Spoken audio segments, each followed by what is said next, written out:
tạm mà chui sao tắc mến hả tặng chơi sao tắc ba mến bán đấy chô khách đâu cả lấy biết đâu mà sao đâu cầm rằn đại hoàn mà soi tắc không ố sao đi tiết ôi rằn cả lại này rồi đông không đông à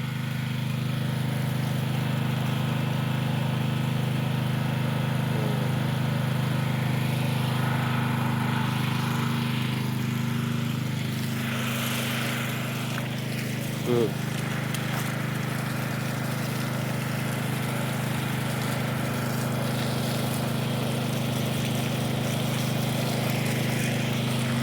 Nào ôm này ôm một này bạn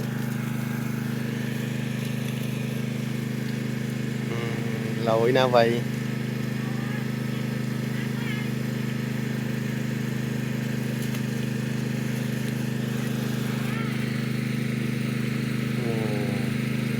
phòng đây à bà tàu trắng con tàu trắng này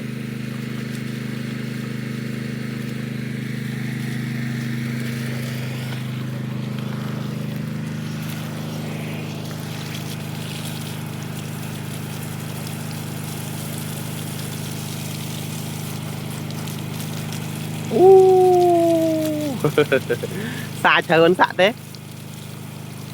xa trời xạ thôi khởi tích tặc mà đau chân cô đấy nè dựng bánh ở shop con á sao bánh đầu tiên à tới bánh mày đi không ấy da sợ quá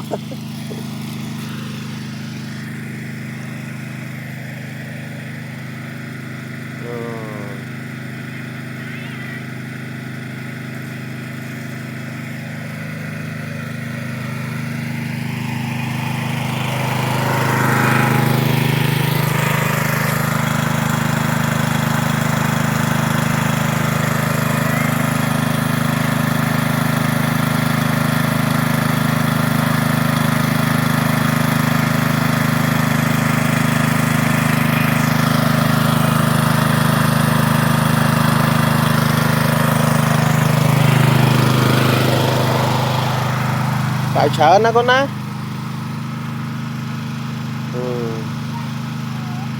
có tam chơi con tạ hết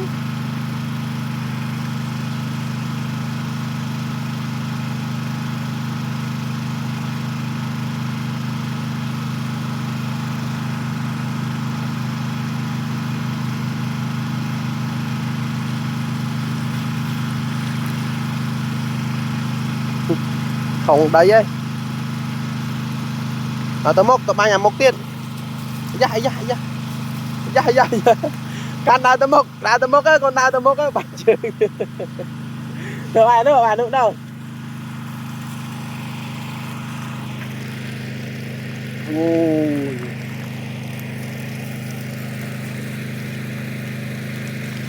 ôi chắc đâm chạy ấy cha ai à từ giờ này à phải lấy mà pa tới đây cô thân phải lấy thân làm ăn này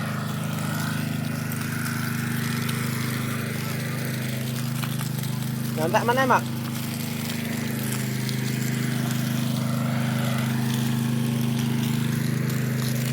rồi lên con đang chân mặt đi đó dạ là xem hở với con đi ok à tới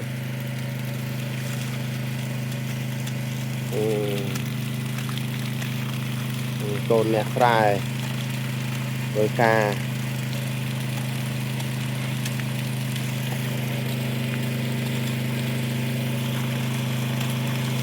dạ đập lại mà anh ấy cái con fry kêu á bây giờ đây để tục nghe con sai ơi lao pa mới thân ê bye bye mới mà tại Bye bye.